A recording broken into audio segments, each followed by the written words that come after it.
Hello, magandang hapon sa lahat. This is Justin Talk News PH.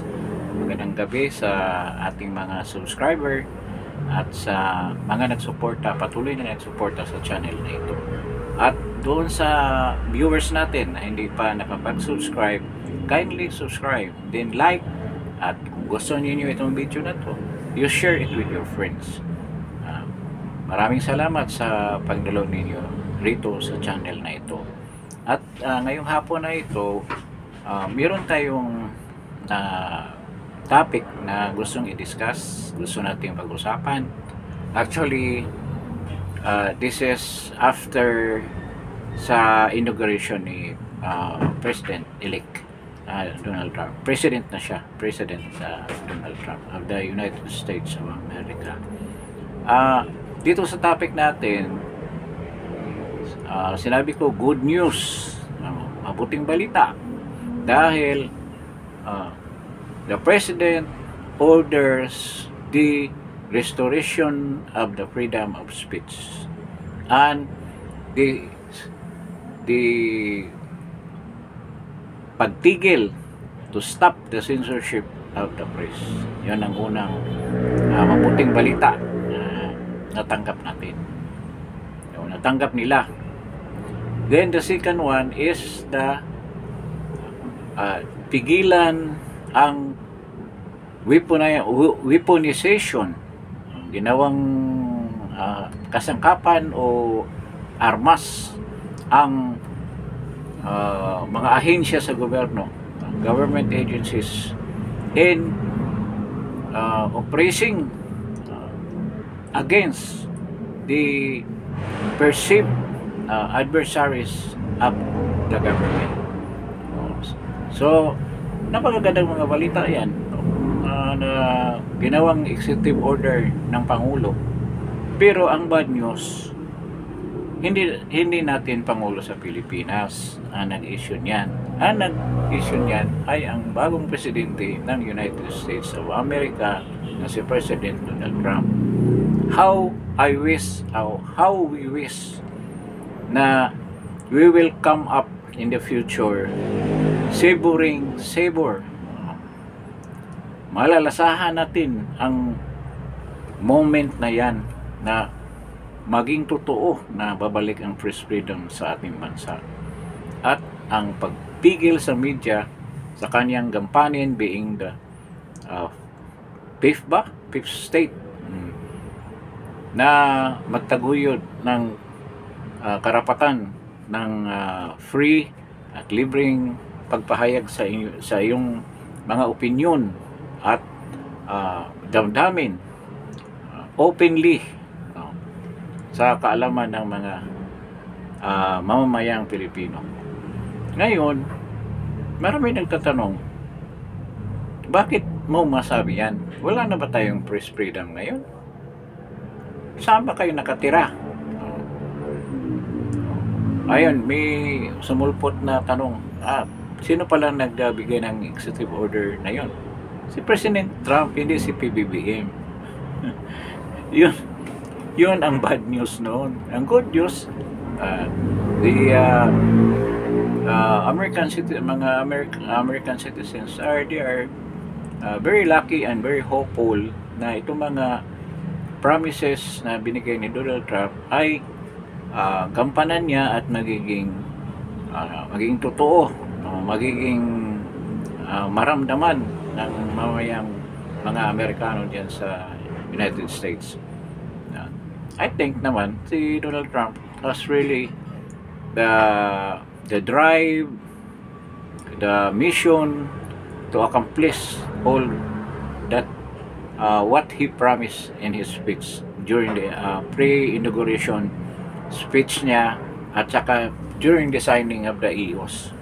Marami siyang pinirmahan na executive order, and isa ang pinaka-highlight niya dyan yung itong ang press freedom, dahil correlated ito sa atin. Yan, sinabi ko nga how I wish na mangyayari yan dito sa Pilipinas ngayon, dahil nga ibalik ko yung tanong na iba, wala na ba tayong press freedom? Kung kayo openly nagsasalita.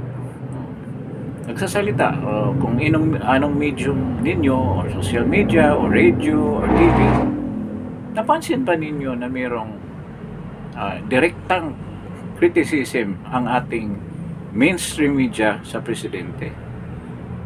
O sa mga vloggers na lang, mayroong mga vloggers na talagang exert ng kanilang kalayaan na sa pahayag ng kanilang damdamin at kanilang mga reklamo sa ating pamahalaan. Kung sabihin mo na may press freedom, sa tingin ko merong press freedom dito, pero merong Damocles sword, merong tabak na nakahanda para pugutan ka ng ulo kung patuloy ka magsasalita laban sa gobyerno at ang mga nasa gobyerno, lalo na ang executive at ang kongreso. Isa-isahin natin, ilan na bang vlogger or broadcaster ang na-reprimand dahil sa pagsasalita openly? Nang una, nang klarong-klaro, si Ka Eric at saka si Loren Badoy doon sa Senado, doon sa Kongreso. Marami pa mga vlogger na ngayon ay may mga demanda dahil nagpapahayag lang sila. Nagpapahayag ng kanilang mga opinyon at mga reklamo laban sa gobyerno. Hindi na tayo makapagsalita ng diretso na walang takot sa ating isip at sa puso natin. So, sabi ng iba, silent na martial law. Ito yung martial law na undeclared. We are in the stage of martial law if we are talking about freedom of speech. Ganito noon. Mas matindi pa ito ngayon dahil talaga sila, pag hindi nila kayang takutin, sisiraan nila sa social media. Kasi meron sila mga troll farm, meron sila mga vlogger na walang ibang ginagawa kung hindi sirain yung nagsasalita laban sa gobyernong ito, lalo na sa first family. Ang daming mga naging biktima diyan. Hindi ko na lang pangalanan. Kung matagal na kayo nanonood sa social media, alam niyo kung sino.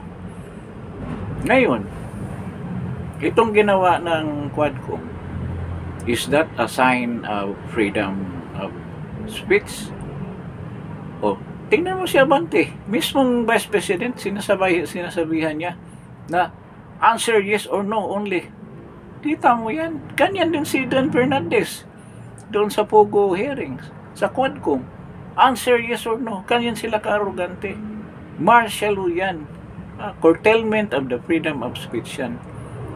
Inimbita mo dyan sa Quadcom na yan. Inimbita mo dyan sa Kongreso. At hindi mong payagan kapag salita. Anong gusto niyang sabihin? Ayaw niyo na sasagot siya ng mga tanong ninyo na ayaw niyo yung sagot. Hindi niyo kursonada yung sagot nila. Ay, nangyari kay Colonel Grijaldo, ganyan. Di ba? Kinulong niyo dahil nagsasabi ng katotohanan. Isa pa, paano yung mga maisugralis? Anong ginawa niyo? Gusto lang magpahayag ng kampo ni PRD sa mga maisugrali. Anong ginawa niyo? Ang daming mga maisugralis na hindi natutuloy dahil you prevent the expression of the people of their freedom na makapagsalita kung anong gusto nilang sabihin, pabor man o laban sa ating pamahalaan. So, wala na tayong freedom of speech. Tingnan mo rin yung press natin. Paano niobra ng gobyerno na magiging tuta sila ng pamahalaang ito. Hindi ko sabihin na tumatanggap sila ng halaga para mapigilan ang kanilang pagsasabi ng katotohanan. Naawa nga ako dyan sa mga reporter na katulad din ng mga vlogger na nagpupunta talaga sa mga event na kailangan i-cover. Pero pagdating sa desk ng kanilang editor, yung pinaghirapan nilang kunin na totoong balita, hindi na mailabas dahil mayroong mga party doon na laban sa pamahalaan at siguradong malintikan ang editor dyan sa may-ari ng mga dyaryo na yan at saka television na yan. Kaya ang lumalabas sa mainstream media, puro papuri sa ating gobyerno at pagtatago sa mga totoong nangyayari sa pamahalaan. Pero salamat tayo na may mga vlogger na may tapang at may tiyaga para humanap ng katotohanan at may ibabalita yung mga balita na hindi binalita sa mainstream media. Pero ngayon, meron ding Damocles sword doon sa mga sikat na mga vlogger dahil ipapatawag sila sa Kongreso. Merong ngayon, merong resolution na sinabmit nung December pa. Hindi ko alam kung kailan nila igaganapin ang hearing na yan. Siguro nagpapadala na sila ng subpoena para padaluhin yung mga vlogger na yan. At sigurado ako gigisahin dyan. Baka makuntim pa yung iba dyan. Sigurado ako nyan. So, kitang-kita kung anong ginawa ninyo sa karapatan namin magsalita. Ito, yung nangyari kay BP Sara. Ang threat na yun. Nagkaroon lang ng parang interview at press conference ng mga ilang vlogger yun. Anong ginawa? Pati vlogger dinimanda. Ipapatawag ng NBI. So nakita nyo kung gaano ka garapal ang gobyerno na pigilan tayong tanggalin ang karapatan natin magsalita na libre.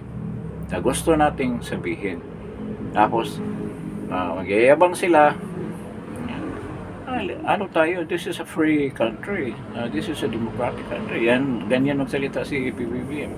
We are experiencing the democracy and freedom in this country. Mga ganun-ganun ang sinasabi niyan eh. Hindi niya nakikita. Kung nakikita niya yan. Pero siyempre, i-deny niya na ang mga mamahayag na yan, nasa harapan niya sa event na mayroong mga interviews. Yan, talagang sinasakal din niya yung mga yan na siguraduhin ninyo na tama yung mga tanong ninyo na maisagot ni PBBM. Alam mo naman na kailangan may script talaga para hindi maligaw doon sa mga sagot. Kasi pagpistahan na naman ng mga vlogger yan kung mali-mali ang kanyang isagot. Tulad nga nangyari sa GAA, sa Bicameral Conference Committee report na hindi niya naintindihan hanggang ngayon. Patuloy ang balik-taktakan dyan sa issue na yan.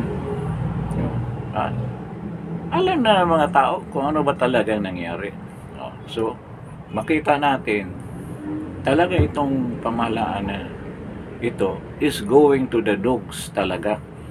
Kung wala tayong gagawing para ma-correctionan yan, o ma-check yan, o mapalitan yan, kawawa tayo. Kailangan gawa tayo ng isang paraan para maiba naman ang rehime na to. So, dito naman sa pangalawang order, executive order ni President Trump, isipin natin kung ito kaya ang mangyayari kung si BP Sara ang maging presidente. Ito kaya the same orders on the first day of his presidency, of her presidency, kung sakali. Ito kaya ang mga bagay na ipalabas yan ng mga executive order. Wish lang natin na ganyan. Ang daming mga bagay-bagay na mga orders, executive order na linabas si President Trump na sana mangyari din sa susunod na presidente na uupo. Tulad nito, weaponization of the government against perceived adversaries, yung sa tingin niya ng mga kalaban niya. O ano, itong nangyari kay BP Sara, talagang weaponization yan, simula sa Kongreso hanggang sa DOJ. Lahat nagalawan ng mga ahensya ay laban kay BP Sara. Pinagtulungan si BP Sara gamit mismo ang gobyerno natin. Yan din ang nangyari kay Pastor Kibuloy. Weaponization ng mga pulis, DOJ kasama dyan na nag-issue ng mga search warrant. Meron bang nagawa? May nagsampa ng kaso. Hindi ko alam kung ano nangyari dyan. Si Pastor Kibuloy, may hearing na ba? Talagang sadya nilang inipit si Pastor Kibuloy dyan sa kulungan. Meron na bang hearing dyan sa kaso niya? May mob pa. Yung mga makapal ang mukhang mga subversives na nag-file ng kaso para sa disqualification ni Pastor Kibuloy sa Supreme Court. Di ba? Itong lahat talagang ginamit ng pamahalaan natin. Ang lahat, all of the government na support and weaponization, lahat dahil sa ng gobyerno kung may pagkakataon masisirain si BP Sara. During the hearing niyang confidential fund ng Kongreso, mismong kuha, di ba? O anong klarong-klaro naman ang kuha na pumabor doon sa mga congressman. Dapat sila manindigan dahil sila ay independent body. Dapat manindigan sila kung anong tama. Sa bagay, sinabi niya na walang question, walang pandaraya, walang panluloko doon sa pangurakot, madaling salita, doon sa budget ni BP Sara. Na ayaw naman tanggapin ng Kongreso. Gusto nilang ipatuloy pa rin, kaya ito nasampa ngayon mga impeachment cases ng mga kalaban ng ating pamahalaan.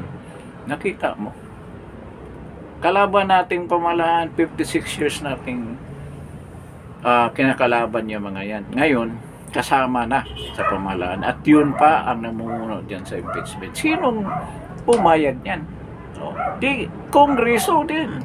So that's weaponization of Congress against an adversary na sa tingin nila sigurado nang manalo sa sunod na eleksyon.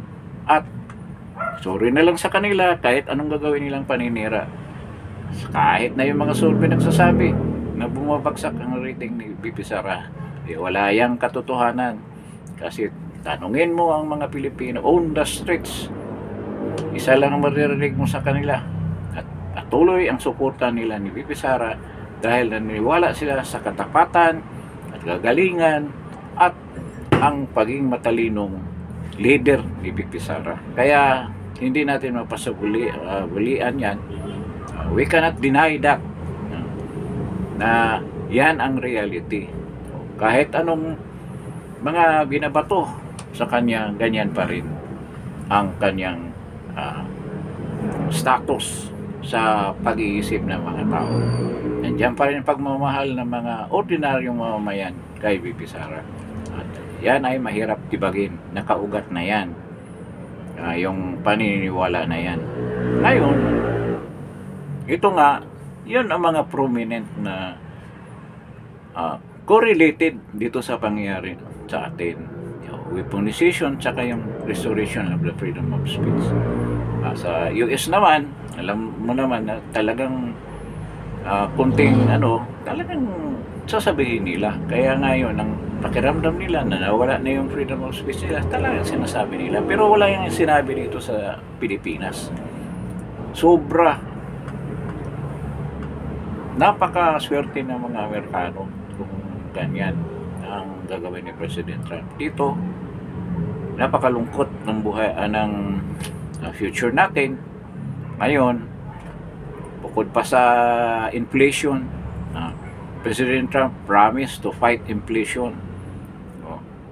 Ngayon, may narinig ba kayo kay BBM na Sinasabi nila, we control inflation. Anong control inflation? Puntahan mo nga yung mga palengke natin, shrink economy. Ganon din ang presyo, pero lumiit ng lumiit. Di ba? Bumili ka ng yung nakapack na mga items. Sa kusina lang yung mga seasoning, magtaka ka. Merong diyan, seasoning. Ganyan pa rin kalaki. Ang presyo medyo tumaas ng konti. Pero magtataka ka, walang lasa. So, yung mga ingredients na dapat nandoon, inalis nila yan para makabawi sila sa presyo. Makita mo yung sabon. Sabon na lang. Noon, yung ganyang halaga, malaki yan. Malaki. Ngayon, napakaliit. Midget. Ang laki ng pagkakaiba doon sa dati. Sabihin na natin, near past, kay panahon ni PRRD, bibili ka ng sabon na 50 pesos, 60, 70 pesos. Napakalaki niyan. Pero bumili ka ngayon, halos kalahati na lang. So, yun ang tinatawag na shrink economy. Ito na lang, punta ka sa Jollibee. Mahilig naman tayo sa Jollibee. Meron parang silang doon. Ano bang tawag nito? Nakapack siya. Pang after meal, yun ang kakainin mo. Dati, napakalaki niyan. Napakahaba. Ngayon, halos kalahati na lang. The same price nga. Pero kalahati na lang. Yun ang shrink economy. The same price, pero napakaliit na lang. I don't know sa mga coffee, hindi kasi ako nag 3-in-1 yun. Malamang ganyan din ang nangyayari. So, pag sabihin mo, control ng inflation, kakatawa naman yan. Ngayon nga, yung proposal ni Chu na ang bigas daw gagawing 60. Pero gumagawa ko raw ng resolution bago ma-implement. Baka hahantayin pa ba niyo yung resolution na yan? Gaano ba ka powerful ang presidente na magdeklara? Very powerful kung meron siyang political will. Kahit in this moment, alam niya na maraming bigas. Sige, bagsak ko na yan. Bayaran natin yan para lang makaalwas yung mga tao sa kahirapan sa pagbili ng pagkain. At yan ang primary nating pagkain ng bigas. Ang kanin. So, bakit hindi ginawa yan? Ba't pinapatagal pa?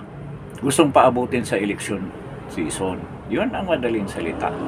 Sa tagal na naghihirap ng mga Pilipino dyan sa bigas na yan. Hindi na nga natin isipin na matupad yung 20-25 kilo ng bigas. Napaka-imposible noon pa. Ngayon, gusto nilang gawin daw 60 pesos. Ganyan lang ang bawas. Magkano ba ang binibili natin? 65, 5 piso lang. Pagyayabang pa rin yun na umapaw na raw yung bigas sa kanilang warehouse. Kailangan ang NFA maglabas na dahil sa dami daw bigas. Ito si Laurel Cho, may tupak din eh. Bakit sasabihin mo yan? Dapat sinabi mo, kinabukasan ginawa mo kaagad. Ano pa raw? February 15. So, February 7 ang simula ng campaign. Ganun lang yan. Talagang ginamit nyo. Yan, weaponizing the NFA para in favor doon sa mga candidates ng BBM. Kaya huwag niyong iboto yung mga yan. Huwag niyong iboto. Lalo tayong kawawa kung patuloy silang mamumuno sa bansa nito. So, ano pa? Sabi ni isa sa mga highlights sa sinabi ni hindi ko na lang itas yung sa gender issue kasi maraming matatamaan mga kumpare natin.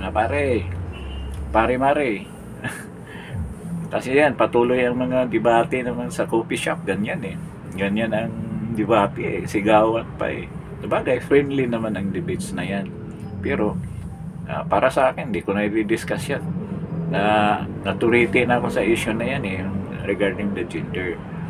But, being a conservative, Republican is a conservative party, I know that they will decide on that matter.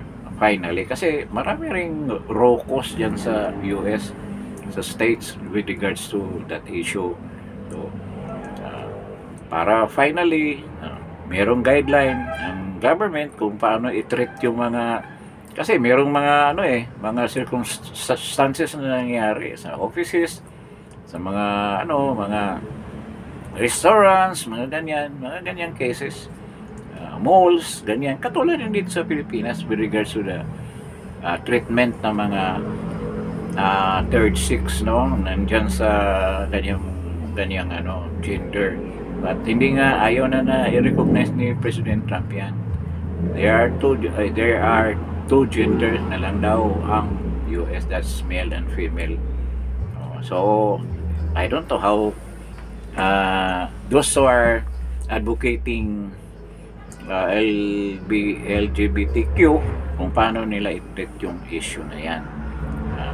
Labas na tayo dyan.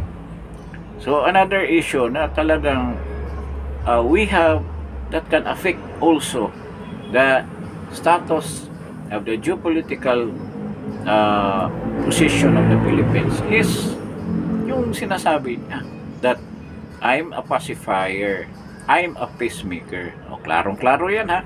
Kasi yung ibang nagsasabi, still daw, ganyan daw ang gagawin ni Trump. He will confront China, ganyan. Confront with regards to trade. Pero if he declares war or any atrocities against China, hindi na mangyayari yan. Yung mga ginawa ninyo dyan sa South China Sea, matitigil na yan. O, kawawa na yan mga spokesman nila, si Tarila at saka si Powell. Iwan ko kung saan na papalitan yan sigurado, dahil nga magpapalit na kasi na President Trump ng mga federal employees. Meron ako narinig doon na kailangan they will report in person. O, yung mga nakalista siguro doon na mga federal government employees, para naisip ko, I don't know kung tama ba ako, meron palang 1530 rin sa 1530 sa US na hindi nagre-report, magre-report lang kung sweldo. Ganun ba yun? Yung mga contractual, ibig sabihin, dito sa atin, yung merong term na sa government, yung mga hindi permanent. Meron bang ganun din? Or pina-stop na yung mga agencies, yung mga departments, mga bureaus to make regulation, to issue new regulation. So normal naman yan, baka naman labag doon sa policy ni President Trump. Kaya huwag muna kayong mag-issue, not unless mabutingting yung ninyo, agency ninyo, kung sinong mga tauhan ni Biden dyan. Siguradong papalitan niya mga yan. Katulad din dito sa Pilipinas, ganyan din. So itong issue nga sa South China Sea, hindi ko yan sinasabi West Philippine Sea, wala naman talaga yan sa mapa, yung West Philippine Sea. Walang international map na nag-recognize. Si Pinoy lang yan, tayo lang ang nagpangalan yan. But actually, that's South China Sea. Mayroon palang isang bagay na related dyan. Kasi ang nangyari sa Gulf of Mexico, Gulf of America na. At saka, di ba, nagreklamo yung Mexican president. Bakit ganyan ang nangyari? Bakit papalitan? Wala tayong magawa eh. Talagang Gulf of America daw yan eh. Bakit Gulf of Mexico? Siguro, nandyan yung mga mostly ng mga drilling company ng oil, nandyan. Ano bang mga Texaco, nandyan. Ano pa bang lahat na, Caltex, nandyan lahat. Nagdidrill ng oil dyan sa Gulf of Mexico na ngayon ay Gulf of America na. Sa galit lang ng mga Mexicano. At saka, in regard sa borders, itambak daw ni President Trump lahat na illegal na immigrant na nagpunta dyan sa US. Itambak niya dyan sa border. Bahala na kayo dyan. Ganyan ang order niya. So, balik tayo dito sa Pilipinas, sa kaso. So, paano ngayon yun? Talagang pinoprovoke na yung China. Ako, naniwala din naman ako na China talaga hindi yan makipagdeklara ng gulo. Dahil sa napakalaki ng business interest nila all over the world. Ang trade nila sa yan talaga nagbuhay ng China eh. Hindi naman ng gulo ang nagbuhay sa China. Ang trade nila. Kaya nga si Trump galit na galit yun sa mga trade imbalance nila between China. Kaya gusto nga niyang patawan ng mga tariff yung ibang goods na sa tingin niya unfair naman na pumapasok sa US. Tapos yung mga goods nila di naman ibig sabihin hindi naman kinukuha, no, or ini-import ng China sa kanila, no? So may trade imbalance yan. So ngayon, kung ganyan ang sabihin ni President Trump, pacifier lang, peacemaker, hindi talaga sa magdeklara ng whatever gulo laban sa China. At ako naniwala din ng China, the same. Bakit sila nandyan lang sa Scarborough Shoal? Bakit nandyan sila sa South China Sea? Bakit sila talagang defensive sila dyan? Kasi ang akala nila, atakihin sila ng US. Diyan sa Taiwan pala. Gamitin nila ang Taiwan sa Pilipinas para atakihin sila. Kaya nagiging defensive sila. Pero kung wala yan, wala yung mga threat na yan, I don't think, kasi nangyari na yan during the time of President Duterte. Hindi naman yan kagulo yung South China Sea. Hindi naman ganyan kadalas ang banggaan ng mga barko dyan between the Philippine Coast Guard and Coast Guard ng China. In fact, nagkaroon pa nga ng agreement na yung pakinabangan ng both countries, magkaroon ng drilling dyan or magkaroon ng research kung anong pwedeng makukuha dyan sa karagatan na yan between the Philippines and China. Nagkaroon na agreement na nag-intervene lang daw ito si Kibuloy Lacson na pinatigil daw yan. Pumayag na nga ang China ng 60-40. Kasi kung tutuusin mo, kung ganyan lang interest ng China, napakalaki ng China, ang dami nilang resources. So bakit yan ang pagmulan ng kaguluhan dyan sa South China Sea? Purely yan, defense lang nila yan. Pero kung sabihin mo, intention nila para kukunin ang Pilipinas. Ang laki-laki ng China, kukunin pa nila ang Pilipinas. Anong purpose? Yung nga sabi ni Senator Miriam, kung nagkagulo daw ang China at ang Pilipinas, magkaroon ng gera, ay kung matalo natin ang China, paano natin pakainin yung 1.6, 1.5 billion? Paano na daw natin pakainin yan kung matalo natin yan? So, ganoon din yun. Sa dami nila, ilan ang middle class na ngayon ng China? Wala pa nga ya, ilang million lang ba tayo? Baka nasa 600 to 700 million ang middle class sa kanila. Hindi ko alam kung anong GDP dyan sa middle class. Baka 180, ilagay lang natin. Tulad ng Singapore. 80,000 US dollars in 1 year ang kinikita ng isang regular na empleyado. Ganyan. Kaya maluwag ang buhay nila at isugal nila dyan sa lugar na yan.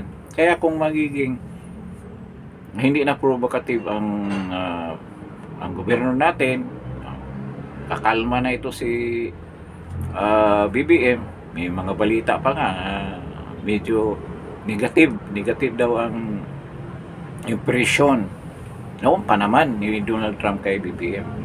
Lalo na sabi nila, alam daw ni Donald Trump ang bisyo ni BBM na ayaw niya, gusto nga niya yung mga sabi-sabi na gustong i-duplicate o gustong gayahin in some way or sa baka ibang paraan naman ang the way President Duterte handles the drug problem of the Philippines.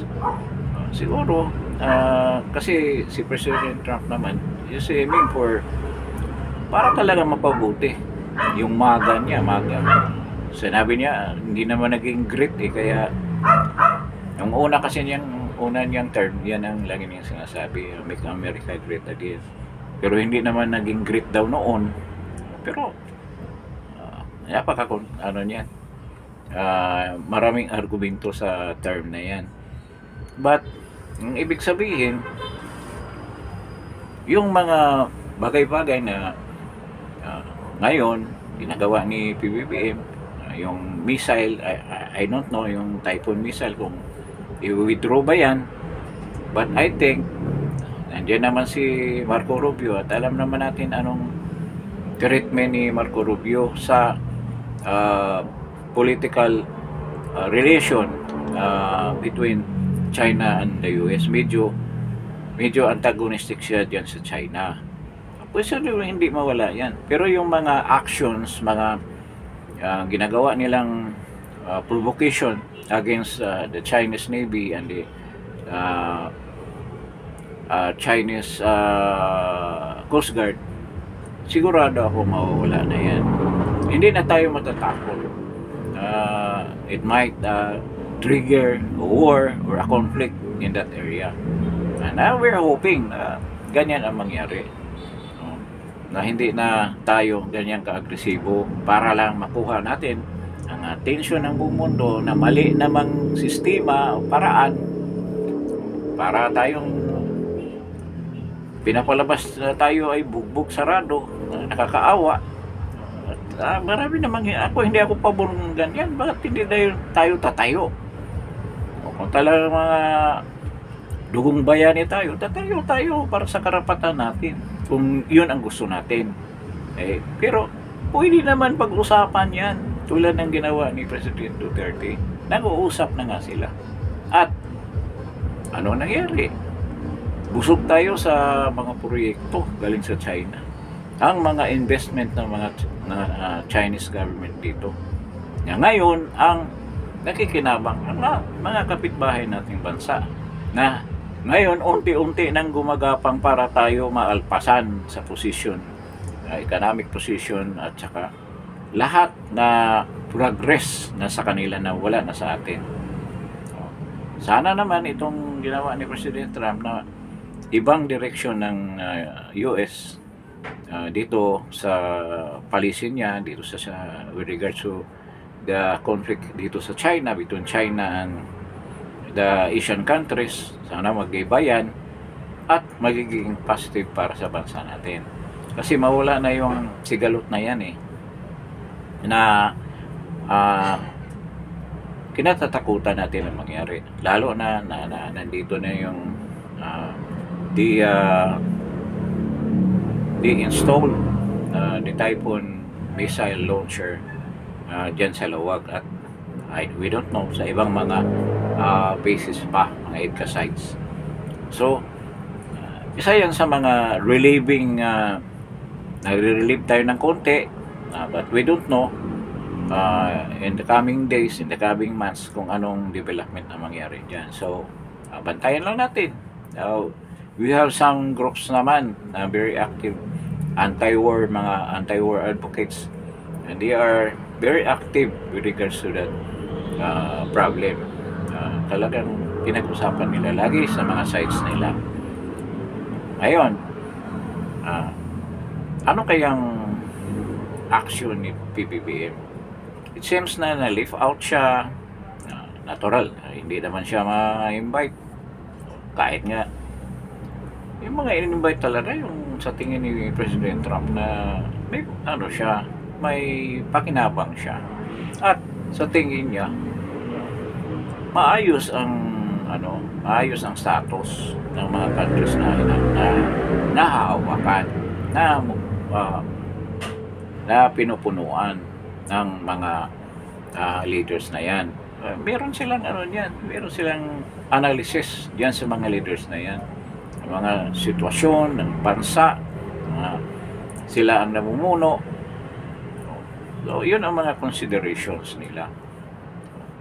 So, I hope na magkaroon ng mabuting relasyon, mas mabuti pa doon sa very aggressive stance ni Biden dito sa between the Philippines and the China sigalot, na nadamay na lang tayo dyan sa gulo between Taiwan, na sa tingin ko na resolve na yun between them puro naman sila Chinese, madali nilang i-resolve yan. So ito nga ngayong gusto ko lang ipaalala, Actually, hindi pa lumabas yung official na announcement with regards to the rally on January 25. So, siguro hindi nila ganong pinokos. Baka naman matulad ng maisog na mapipigilan. But, I don't know kung kailan nila officially na i-announce ang rally na yan sa public. Para naman makasama yung mga seriously considering and joining that rally. So, maghantay lang tayo kung kailan nila i-announce yan. At I hope kung you really desire for the chance of the situation that we are experiencing right now in the Philippines, sasama tayo proactively dito sa mga rallies na to para naman mapahayag natin ang ating mga reklamo, mga hinaing sa ating gobyerno na patuloy nga nagsasamantala sa atin. So, patuloy ang problema nila sa DAA. Yung mga congressman at mga senador na involved dyan, pumirma. Yung iba lumabas na. Si Senator Bato nagpapahayag na kung ano bang nalaman niya dyan sa DAA na yan, o sa bicameral report na yan. Ibang si Senator hindi pa rin lumabas, tsaka mga ibang congressman. But meron ng mga listahan kung sino talagang pumirma doon, dahil openly naman na ikita naman natin yung bicameral committee report, at malalaman natin kung sino yung mga pumirma. Kaya ko na lang sabihin dito, if you make your own research, mababasa nyo doon. But if openly sila magpapahayag, i-discuss din natin dito kung ano ba yung katwiran nila, bakit sila pumirma sa blanco na dokumento na yan. Blanco ang amount of budget sa mga agencies na yan, which is a violation ng ating constitution. At sabi ni PRD, it's a forgery, it's pwede kang makulong sa ginagawa na yan. So, with this, maraming salamat sa pakinig ninyo, pagdalo ninyo sa channel na to. This is Justin Talk News Page. Maraming salamat din sa pag-subscribe. At doon sa mga hindi pa nakapag-subscribe, paki-subscribe na lang. Kindly subscribe, then kindly like and share this to your friends. Sa mga subscribers natin, salamat sa pag-suporta nyo, patuloy na pag-suporta dito sa Justin Talk News Page. And I hope na hindi kayo magsawa sa inyong patronage dito sa channel na ito. So, maraming salamat sa inyong lahat at magandang hapon sa ating lahat. Thank you and good afternoon.